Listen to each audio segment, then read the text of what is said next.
ሰሞኑን በናይጄሪያ የተፈጠረውን ከስነ ስርዓት ወይም ኤቲኬት ጋር የተያያዘ ክስተት ሰምታችኋል? ክስተቱ በተለይ በናይጄሪያ ማህበራዊ ሚዲያ ትልቅ መነጋገሪያ ሆኖ ሰንብቷል። እኛም ለመማሪያ እንዲሆን እናነሳዋለን። ጉዳዩ አንዲት ወጣት ጀማሪ የባንክ ባለሙያ አንድ ታዋቂ ናይጄሪያዊ ቢሊየነርን በአንድ መድረክ ላይ ስማቸውን ያለ ማዕረግ በመጥራቷ የተከሰተ ነው። ስርዓት ማወቅ ስልጡንነት ነው ስንል አንዱ ማን በምን መጠሪያ ይጠራል የሚለውን ማወቅ ነው።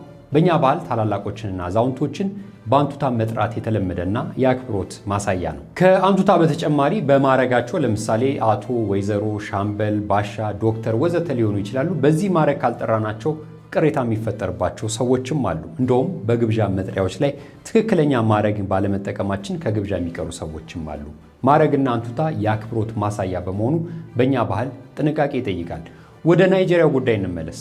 ቶኒ ኤሊሜሉ በናይጄሪያ የሚገኘው የሄርስ ሆልዲንግስ ሊቀመንበር ናቸው። የዩናይትድ ባንክ ፎር አፍሪካ እና የትራንስኮርፕ ሊቀመንበር እንዲሁም የመላው አፍሪካ ወጣቶችን የሚደግፉ ቢሊዮነርና ባለሀብት ናቸው። የቶኒ ኤሊሜሉ ፋውንዴሽን እንደ አውሮፓውያን አቆጣጠር በ2010 የተመሰረተ ነው። በመላው የአፍሪካ ሀገራት የሚገኙ ወጣት ስራ ፈጣሪዎችን ይደግፋል።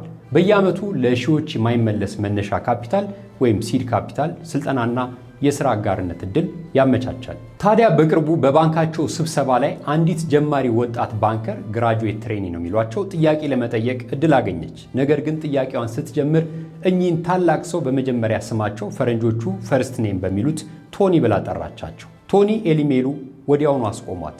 ማን ነው ያልሽኝ ብለው እንድታስተካክል ዕድል እየሰጧት ይመስላል። ነገር ግን ስህተቷን ሳታስተውል አሁንም ቶኒ ብላ ቀጠለች። ቪዲዮን እንመልከት። Good morning, Tony.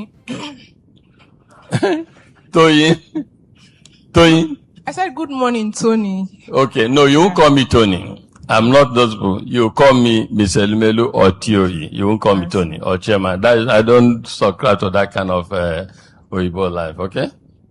All right. Good morning, Mr. Elumelu. Thank so my you. question is, how do you know if you are to... ታዲያ ይህ ቪዲዮ በማህበራዊ ሚዲያ ከተለቀቀ በኋላ ትልቅ መነጋገሪያ ጉዳይ ሆኗል። ብዙዎች የሰጡት ሐሳብ እኚህን ታላቅ ናይጄሪያዊ እንደ ናይጄሪያውያን ባህል፣ እንደ አፍሪካውያን ባህል አክብሮት ሰጥታ አቶ ወይም ሚስተር የሚለውን መጠሪያ መጠቀም ነበረባት የሚለው ይበዛል። አንድ አስተያየት ሰጪ ትምህርት ወይም ዕውቀት ወደ አንድ ደረጃ ሊወስደን ይችላል። ቀጣይ ደረጃዎችንና ወለሎችን ለመውጣት ግን የሥነ ሥርዓት በተለይም ደግሞ የሥራ ቦታ ሥነ ሥርዓት ወይም ኤቲኬት ዕውቀት አስፈላጊ ነው የሚለውን የሚያጠናክር ክስተት ነው ብሏል። ጄንዚ የምንለው የአሁኑ ዘመን ትውልድ ወይም ወጣት ትልቁ ፈተናና ክፍተት ይሄ ነው። ለእነዚህ ጥቃቅን ጉዳዮች ምንም አይነት ትኩረትም ሆነ ዕውቀት የላቸውም። ዕውቀት ቢኖራቸውም አስፈላጊ ነው ብለው አያምኑም የሚል አስተያየት ይሰጠም አለ። የባህል ዕውቀት ወይም ብስለት ካልቸራል ኢንተለጀንስ የምንለው እንዲህ ያለውን የትውልድ ክፍተት ወይም ጄኔሬሽን ጋፕ ማወቅን ጭምር ያካትታል። በእድሜ የሚበልጡን የሥራ ባልደረቦቻችን ለማዕረጋቸውና ለደረሱበት ስኬት ትልቅ ቦታ እንዳላቸው ማወቅ ይገባናል የሚል አስተያየትም ተሰንዝሯል። ከዚህ ጋር ተያይዞ የሚነሱ ስነ ስርዓቶችን አንስተን ጉዳዩን እናጠቃለሁ። እያንዳንዱ ወጣት ሙያተኛ ከዚህ ቪዲዮ ሊማረው የሚገባ አንድ ትልቅ ትምህርት አለ። በሀገራችን ተጨባጭ ሁኔታ ስምን ያለ ማዕረግ ወይም አቆላምጠን በትልልቅ መድረኮች ላይ በተለይ ኃላፊን መጥራት ጥንቃቄ ይጠይቃል። ልናውቃቸው እንችላለን፣ ነገር ግን በጣም እንደምንቀራረብ ወይም እንደምናውቃቸው በዚህ አይነት ሁኔታ ማሳየት አይገባንም። ባለማዕረጎችን፣ አለቆችን፣ ኃላፊዎችን፣ እንግዶችን በተለይ በመድረክ ላይ ስንጠራ ጥንቃቄ ማድረግ ይገባናል። የመጀመሪያው ኃላፊነትም አክብሮትን ማሳየት ነው። የሥራ ቦታዎች የሚመሩት በተዋረድ፣ በስርዓት፣ በባህልና በፕሮቶኮል ነው። እንደ ፕሮቶኮል ጉዳይ አዘጋጅ ተከታዩ ማለት እንፈልጋለን። ፕሮቶኮል ጊዜ ያለፈበት አሰራር አይደለም። አክብሮት ጊዜ ያለፈበት አይደለም። መልካም ስነ ምግባር ጊዜ ያልፈበትም።